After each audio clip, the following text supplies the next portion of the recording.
Now that you've reviewed the mechanisms behind how acids and bases ionize when added to water, it's time to look at a very important application of acids and bases in biology, and that is a mixture of acids and bases that we call buffer solutions, or simply buffers for short.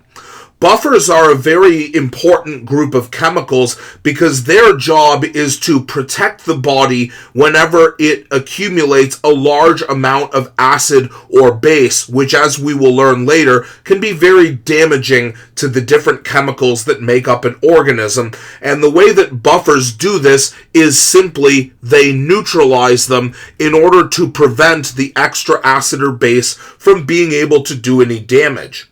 Now, how is a buffer able to neutralize both an acid and a base? Because as we know, if you have too much acid, you simply add base in order to neutralize it, which means that whenever you have too much base, you would add acid in order to neutralize that. And that is actually the secret behind how buffers work, because a buffer is not actually any one single chemical. It's actually a mixture of multiple forms of the same chemical, both in the acid form, which allows it to neutralize excessively basic pH, and in the base form, which allows it to neutralize any acidic pH. Probably the most well-known example is the buffer system that exists in human blood, which is a mixture of H2CO3 carbonic acid and the basic form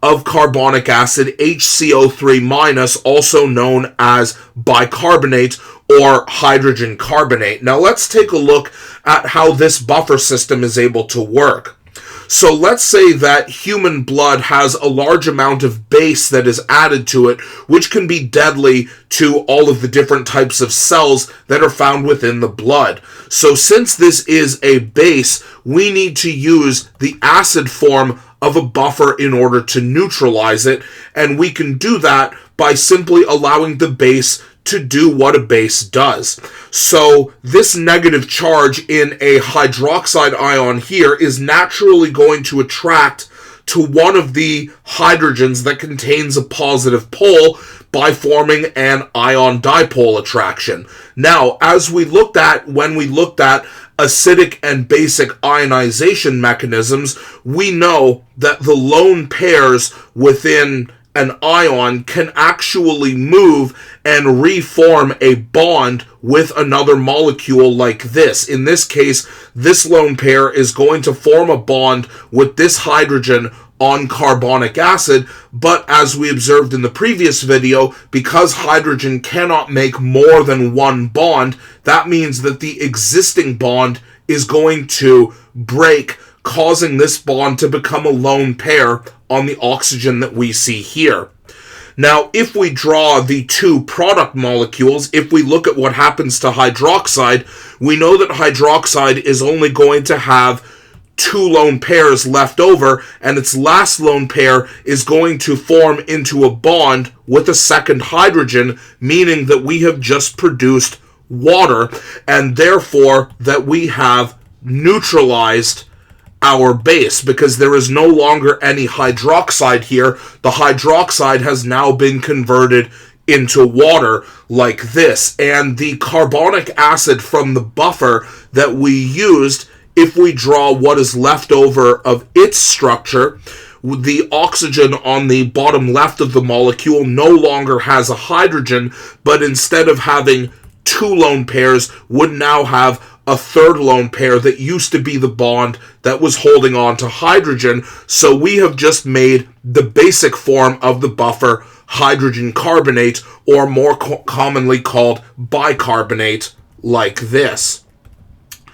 Now, this is the reaction that the acid form of the buffer uses in order to deal with base, and the product that we made, the basic form of the buffer, will actually allow us to see how the buffer will deal with an acid. So remember that because this oxygen here in hydrogen carbonate has three lone pairs instead of two, it has a negative charge here, which can naturally attract to the positive pole on a hydrogen when our solution has a combination of acid, which we can recognize through the hydronium ion. And just like with the base ionization, one of these lone pairs can actually move and form a bond with the extra hydrogen on hydronium, causing this bond to break and form a lone pair on the oxygen like this. And if we redraw what happens to hydronium, well, now the oxygen only has 2 bonds with hydrogen because the base form of our buffer, hydrogen carbonate, took the extra hydrogen, meaning that there are only 2, and the bond that held that extra hydrogen is now going to be a lone pair. And just like with our